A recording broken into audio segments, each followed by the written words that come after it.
தடம் எண் 91R மாநகர பேருந்தில் மேற்கு தாம்பரத்தில் ஏறி சுண்ணாம்பு குளத்தூருக்கு சென்ற பேருந்தில் பயணச்சீட்டு எடுத்துவிட்டு மீதி சிலரை கேட்ட இளைஞரை நடத்துனர் அவதூறான வார்த்தைகளால் தரக்குறைவாக பேசியதன் வீடியோ வெளியாகியுள்ளது. அதனை தற்போது காணலாம்.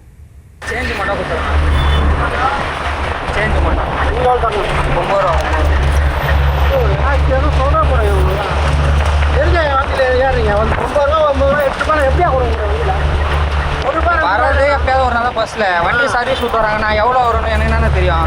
சர்வீஸ் விட்டு வர ஊருக்கு போய் வரமே தெரியும். ஒரு ரூபாய் படிக்க எப்படி வேலை செய்ய சொல்லு. எப்படி வேலை செய்வாங்க? அங்கேயே இறக்கி நிறுத்தி இறக்கணும் அப்படின்னா சொல்லுவாங்க. எல்லாரையும் இறக்கி விட்டுருவீங்களா? அப்படி இறக்கி விட்டோன்னா இப்போ எத்தனை பேர் இறக்கி விடுவீங்க? மரியாதையாக பேசணும் முதல்ல வரவங்க கிட்ட. இன்னும் தான் மரியாதை குறைவா பேசணும். சில்லறை கொடுத்து டிக்கெட் வாங்கினாக்கா நான் மரியாதையாக பேசுவேன் அவங்களுக்கு. சில்லறை இல்லைன்னா என்ன பண்ண முடியும்? அதான் நான் என்ன பண்ண சொல்லு. நான் இப்போ கடையில் மச்சாருவா இப்போ அங்கேருந்து இப்போ இவ்வளோ தூரம் வரீங்களா? ஒரு ரூபா கூட சில்லறை தம்பி ஒரு ஆள் நான் எங்கே பார்த்து வரதுல 20 பேர் 30 பேர் ஏற்றாங்க. போடா டேய் போடா போடா வாடா பேசுறேன்.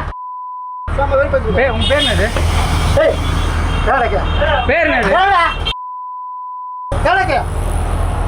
என்ன மரியாதை? சில்லறை குத்துறாருண்ணா. நான் வரது இப்பதான் ஃபர்ஸ்ட் டைம், ரொம்ப நாள் கழிச்சு தான் பஸ்ல வரேன்.